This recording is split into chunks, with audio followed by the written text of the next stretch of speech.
Hey guys, this is part two, the video that I decided to put up explaining why I haven't uploaded any tutorials or anything like that.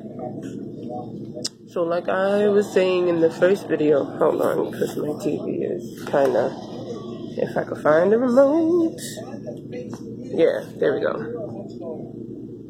So sorry, that was so unprofessional. Don't have makeup on because, I got pimples on my face right now. My face is breaking out from eating too much chocolate.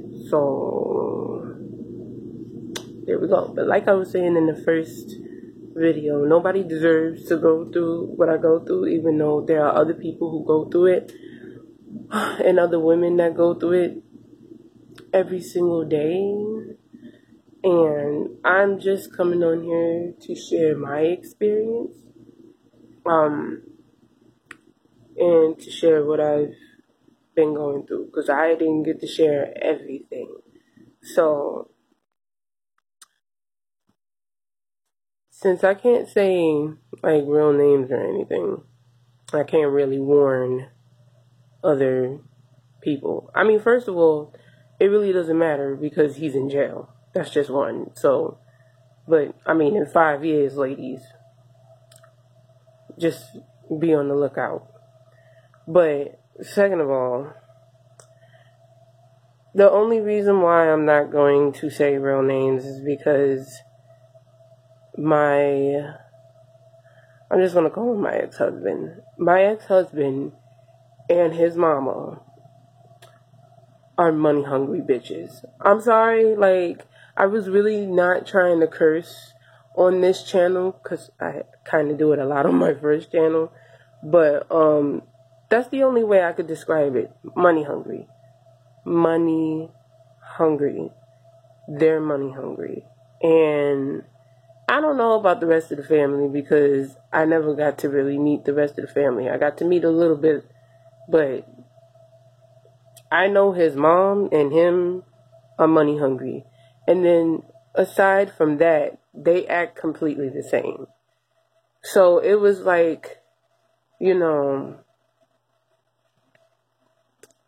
it was like dealing with the same person twice. I don't even understand why I had to deal with his mama, because it's I wasn't in a relationship with his mother, I was in a relationship with him. But you know how girls be if you're going to be with me, my family is the package deal. So I was just assuming that that was the case with his mom. But then they got some issues that I will not disclose on here because, again, I ain't trying to get in trouble, but they got some issues of their own. And it's I went through that whole thing, not knowing. The first time we had an argument was the first time that I saw him and his mom have an argument. And then, it was they're master manipulators. And, he learns from the best, and he learned it from her. So she had my friend thinking that, it was just me and my husband at first. This is when we first got together, and I was all by his side, I was his rock, and we was here. So she made my friend believe that it was us being the problem, and then I guess she decided to tell my friend that I don't understand how she's really staying around because he has a history of hitting girls. And I'm I didn't find out that my friend knew that until after me and my husband got separated. So it's and then plus she said the only reason why she didn't tell me is because his mom said that she told me that he had a history of hitting girls. To which she never did. She never said anything, and she witnessed everything. So when I kept saying, when I finally got fed up with everything, that I was going to put in the report, she just kept saying that she was going to tell them that I was lying and that I had a history of lying. And I said, what would you know about my history? You don't know me from a hole in the wall. And it's you didn't even take the time to get to know me. So what would be the point? It was like every time he would fuck up, and every time we would get into an argument, or it would lead to him threatening to kill me, or he punched me. Like, we got into an argument this year after my birthday. I think it was March 9th. Yeah, it was March 9th. Because I remember it was after I got my laptop, because he got me the laptop for my birthday. To which now it's gone because he stole it and sold it for $400. And then started showing that money off. But that's a story for another. It's a story for another time. But it was March 9th, and you know, I still wasn't over like celebrating my birthday because I wanted to make it like the whole month. And I don't know what we was arguing about. Oh no, I do remember what we was arguing about. He had to go to work, and I wanted to wash his clothes so he could have clothes, because, you know, we had a washing machine. So I washed his clothes, but I forgot to check, you know, like when you wash pants, you always got to check the pockets to see if there's anything in there. I forgot to do that. So I ended up washing his wallet by accident. I said I forgot to check. I was just, you know, trying to get everything washed so stuff wouldn't be all over the floor. At that time, we had a dog, and I didn't want the dog peeing all over his clothes, because then he would have been yelling about that, and I was just like, So I put everything in the wash machine, and I washed it. And then I guess he wanted to go out to the store, but he was looking for his wallet, and I said, I don't know where your wallet is. Where was the last place you had it? He said, where's the jeans that I had on? Because he liked to change his clothes every 50 seconds. Every time he would go downstairs and come upstairs, he would just change his clothes. He wouldn't get... It's not like he would take a shower and then change his clothes. No, he would just, like, take off the old clothes he had on and just put on a brand new outfit, which I hated. Because then that means the old clothes is all over the floor. And he's wearing a fresh new outfit that I took the time to wash. And he's getting it dirty. And he's not even really going anywhere. But that's neither here nor there. I didn't see the signs of, like, cheating, because, I mean, he did that early in our relationship, too. And, I mean, he wasn't cheating then, because he really didn't go anywhere. All he did was, like, go to school and then come back. But, yeah, so it was, like, after that, you know, he was like, where's the jeans I had on? And I said, I put all your clothes in the wash machine. And then the washing machine had just finished washing. And he was like, did you check my pants pocket to see if there was anything in it? And I said, no, I forgot. You really think it could be in there? And he was like, well, yeah, since those were the fucking jeans I had on. But, like, he just started getting all types of mad. And then, you know, lo and behold, the wallet's in there. You know, he takes everything out, and he's like, what if it's all messed up? Mind you, nothing was messed up. Like, his social security card was in there and everything. Nothing was messed up. Thank God nothing was messed up. But then he wouldn't let it go. And I said, listen, it's not that big of a deal. You know, nothing's messed up. You know, and then he proceeded to take a Croc. And if you don't know what a Croc is, it's like those sandal things with the holes in it. So if you got funky feet, it airs your feet out. Yeah, one of those. So he took a Croc and he threw it at my face. And then, you know, I just got tired. So I'm just like, you seriously just did that just now? And he was just like, you know, I already told you not to touch my stuff. And blah, blah, blah, blah, blah. I don't know, long story short, after that it was a fight. Because you're not going to sit there and smack me in the face with a Croc. Like, he didn't smack me with it, but he threw it at me, and it smacked straight in my face. Meaning, he was a size 12. That was fucking huge. Okay, that Croc was big. It was big enough to hit both sides of my face. Like, both eyes. And then after that, we just started fighting. Like, I punched him because he did that, and then it turned into a big fight. And was I wrong for punching him? I don't feel like I was wrong because all the abuse I done went through. This was like, let me see. This was before. No, this was after our 1 year anniversary. Like, we just hit 1 year, our 1 year anniversary of like marriage at this point. So it's like, you really expect me to go through all of this for the rest of my life and not fight you back? And then he tried to call the cops on me because I fought him back. And then all I remember is, you know, he has a thing where he makes you believe everything is all cool and all good. So I felt that way because he wasn't really complaining about anything at that point. Like, we fought and we didn't talk to each other. And then he just came out and he was like, I'm sorry. So he made everything feel like it was cool. That, I was like, I wasn't with it. I said, I don't want to talk to you right now. All I remember after that is he got mad about something because I guess I said, I'm not fucking with you right now. And all I remember is getting hit. Or maybe he was still mad, you know, because some people say they all right and they're really not, about the whole wallet thing. So I think he was still mad about the whole wallet thing. And I got punched in my face, and then I got punched in the back of my head, and it was close to my ear, so it like busted my ear, and I was bleeding from my ear. Like, I was bleeding from my ear, and then I was bleeding from somewhere else. I don't even remember. That was a recent incident that, I mean, it's recent because it was 2017. I know we're 2018, but it's still like kind of sort of current. The only reason why nothing's going to happen in 2018 is because I'm not with him anymore. We're not together. And after that, I was in a domestic violence shelter because I couldn't stay at the apartment. At that point, he done changed the locks and everything, so I'm like, okay, whatever. You know, I knew that was going to happen.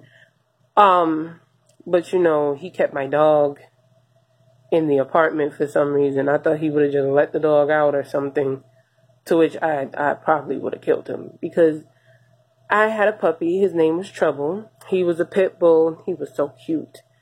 And he decided to just leave that dog up there, and that dog was in there alone. I don't even know if he had food or water or anything like that. He claims that he gave him food or water, but, you know, I don't know. And, you know, he wasn't being cooperative at all, you know, when it came to me coming to collect my belongings so I can just get out his life. Then he spent most of the time trying to get me back. And I'm like, no, you can't put somebody through abuse and then tell them that you love them. That's not love. It's not. Okay? Everything that I went through with this guy is like emotional. Like, he wasn't even there for me when we lost our daughter, and that hurts. And then he used to sit there and say that it was my fault that I lost our baby. And it just sucks. So I'm not trying to make this a 20-minute video, but I just want to say this. Anybody who's going through, anybody, whether it be a man, a woman, whether you're gay, you're straight, anybody who's going through this and who feels this pain that I feel, because it's still affecting me today, even though we're not together, and I know I shouldn't let it affect me, it does. Because it's like, the only thing that I wanted to keep out of this whole relationship, out of this whole marriage, would have been my daughter. And the fact that I went through abuse even while I was pregnant. And I know I should have just left, but then it's like, behind closed doors, it was like everybody didn't know everything. Like, he wasn't just threatening me. He was threatening me. He was threatening any friends that would help. He was threatening my family. He said he would go after my nieces, and my nieces are my babies. Like, I don't play when it comes to my nieces, because I feel like I ain't gonna have kids of my own. So I just think of my nieces as my babies. So it's like, you can't say something like that. And then it's like, I realize now that he was just saying that so I could just submit and everything would be okay. But it's not okay to go through this. It's not. And I let it affect what I wanted to do here. And I let it affect my plans for YouTube. And I let him feel like he could take everything away from me. And I just don't want girls to feel like it's okay to be in this type of relationship, because it's not. I have 3 nieces. No, scratch that. I have 4 nieces, all girls. And I'm doing this video because not only am I doing it so I can get what I need to get off my chest, but I'm doing it because I don't want the 4 of them to look at me and think that it's okay, even though their parents are going to say it's not. But I feel like I set an example for my nieces too.